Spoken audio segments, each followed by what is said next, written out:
Bismillahirrahmanirrahim. Assalamu alaikum. This is Qari Muhammad Qasim Ilmi from Al Furqan Al Hakim Academy, Lahore Pakistan से मैं बात कर रहा हूँ. My dear students, teachers, friends and subscribers. दोस्तों, आज की वीडियो बहुत ही ज़्यादा अहम है और उन लोगों के लिए जो कहते हैं कि हमारी इंग्लिश अच्छी नहीं है, हम इंग्लिश नहीं बोल सकते. We can't speak English. It is very difficult for us to speak. तो अब वो क्या करें? तो उनके लिए मैं कुछ ट्रिक्स, टिप्स, टेक्निक आपको बताने वाला हूं कि आप अपनी इंग्लिश को इम्प्रूव कैसे कर सकते हैं. तो दोस्तों, हर इलाके का अपना एक तहजीब व तमद्दन है, कस्टम है, रवाज है और लैंग्वेज है.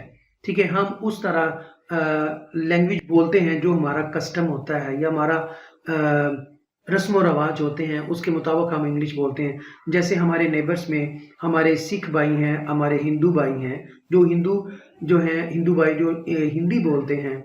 ठीक है, और उनका एक लफ्ज़ है, वो बोलते हैं अक्सर विजन. ठीक है, विजन को विजन बोल जाते हैं. ठीक है ना, तो वो उनकी एक ट्रेडिशन ऐसा है कि वो ऐसे बोलते हैं. अब बाहर के बच्चे को जब आपने कहना है कि he has a good vision, ठीक है, he has a good vision, तो उसे समझ नहीं आएगी. ठीक है ना, तो लिहाजा अगर हम चाहते हैं किसी को बार पढ़ाना, तो हमें उनकी लैंग्वेज, जो नेटिव लैंग्वेज है इंग्लिश, उनके मुताबिक ढलकर हमें आपको उनको पढ़ाना होगा. ठीक है ना, तो विजन नहीं लफ्ज़ बोलेंगे, विजन बोलेंगे. टेलीविजन नहीं बोलेंगे, टेलीविजन बोलेंगे. ठीक है, जगह अब आपको ये बात मेरी समझ आ गई तो इंशाल्लाह आप इंग्लिश बोल पाएंगे आसान तरीके से. अब देखिए, हमारे जो सिख भाई हैं, तो वो जब इंग्लिश बोलते हैं वो पंजाबी के लबो लहजा में इंग्लिश बोलते हैं. ठीक है, अच्छा, यहाँ पर एक बात मैं बता दूं, मेरा किसी भी तहजीब को या किसी भी लैंग्वेज को तनकीद करना ये मेरा मकसद नहीं है. ठीक है, मैं सिर्फ हुज्जत तमाम करना चाह रहा हूँ, बताने के लिए कि जो इलाकाई जो रस्म व रवाज हैं और उनका जो कस्टम है, ट्रेडिशन है, तहजीब है, वो कहीं ना कहीं उनके पहनावे के अंदर और बोलने के अंदर हमें नज़र आ जाता है. सिख भाई जो है वो इंग्लिश बोलेंगे तो उनके बोलने से पता चल जाएगा. हिंदू भाई या हिंदू बहनें जो हिंदी जानते हैं वो बोलेंगी तो उनकी लैंग्वेज के अंदर उनका पता चल जाएगा कि ये हिंदी स्पीकिंग हैं और ये स्पीकर्स हैं हिंदी बोलने वाले, तो उनके लबो लहजा से पता चल जाएगा. अगर मेरे पठान भाई हैं, जब वो इंग्लिश बोलेंगे तो उनके लबो लहजा से पता चल जाएगा. पंजाबी भाई हैं या दूसरी जिस ट्रेडिशन और कस्टम से ताल्लुक़ रखते हैं, वो जब बोलेंगे कोई भी लैंग्वेज पता चल जाता है. तो हमें कोशिश ये करनी है अंडरस्टैंड करने की कि नेटिव जो इंग्लिश है, हम कोशिश करें उनके करीब करीब जाकर इंग्लिश बोलें ताकि बाहर के बच्चे को हम इंग्लिश में पढ़ा सकें. अब ये छोटा बेबी है, baby boy and baby girl, जब माँ की गोद के अंदर बैठे होते हैं, ठीक है, तो वो जस्ट लिसन, एक काम करता है, लिसन. ठीक है, सुनता है, मामा की बातें सुनता रहता है वो बच्चा. फिर आहिस्ता आहिस्ता एक वक्त आता है वो बोलना शुरू हो जाता है, मामा, पापा. ठीक है ना, और फिर वो कहता है माँ की पहली गोद है जिसमें वो बच्चा सच और झूठ बोलना सीखता है. ठीक है ना, वो देखो बेटा डॉग, वो देखो बेटा कैट. ठीक है, वो बिल्ली है, वो कुत्ता है, इस तरह के लफ्ज़ माँ सिखाती है. ठीक है, बच्चे को डराने के लिए, और सच भी वही सिखाती है. तो वो छोटे छोटे वर्ड्स माँ से बोलने से अडॉप्ट करता है और फीड करता चला जाता है. एक वक्त आता है कि वो बोलना शुरू हो जाता है और she doesn't know how to speak Urdu, Hindi, Punjabi, Saraiki, Pashtun और चाइनीज.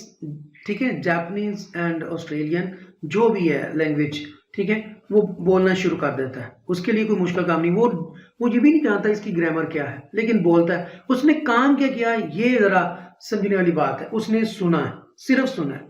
अगर आप नेटिव इंग्लिश वालों को सुनेंगे तो आहिस्ता आहिस्ता ना चाहते हुए भी आपका ब्रेन इतना इंटेलिजेंट है कि वो आपको मजबूर कर देगा कि आपसे वो लफ्ज निकलवाएगा आपकी जुबान से. First listen and then speak. बस आपने ये काम करना है. मैं एक वेबसाइट भी आपको दूंगा कि आप लिसनिंग आपकी इंप्रूव होगी और रीडिंग, वो मैं आपको लिंक दूंगा. जो लोग मुझसे 7 दिन का शॉर्ट कोर्स जो मुझसे कर रहे हैं उनको बताऊंगा. ठीक है, ताकि उनको फायदा हो जो मुझसे ये कोर्स कर रहे हैं, उनको ज्यादा से ज्यादा ऐसी चीजें पता चले। क्या ख्याल है? ठीक है ना? तो उनको वो मैं वेबसाइट का लिंक भी दूंगा।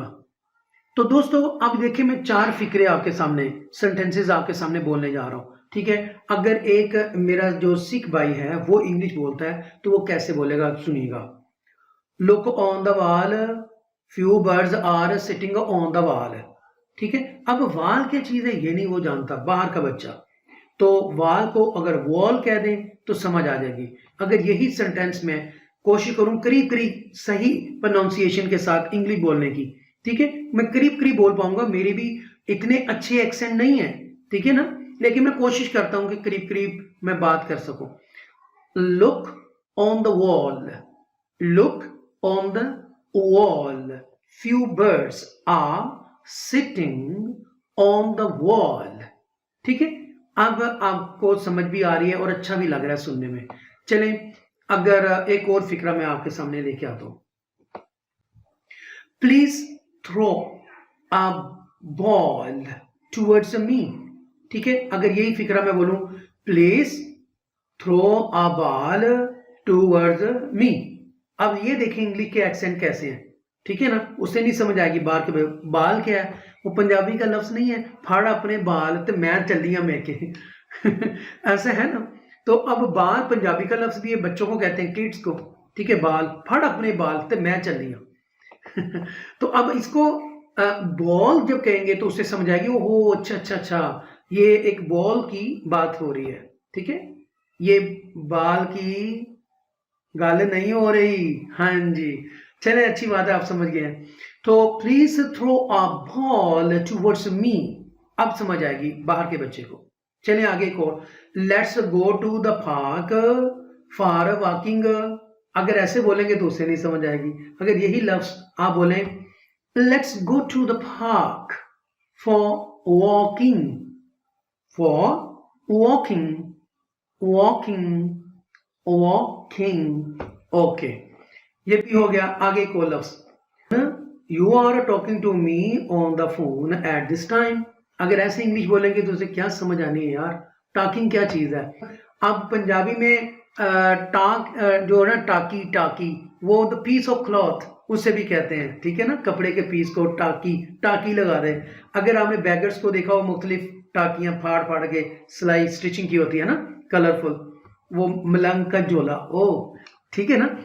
तो अब टॉकिंग, टॉकिंग जब आप कहेंगे तो उसे क्या पता ये टॉकिंग क्या चीज है। अगर यही लफ्ज थोड़ा सा अगर आप सही बोलें तो क्या बोलेंगे, talking, talking, you are talking to me on the phone at this time.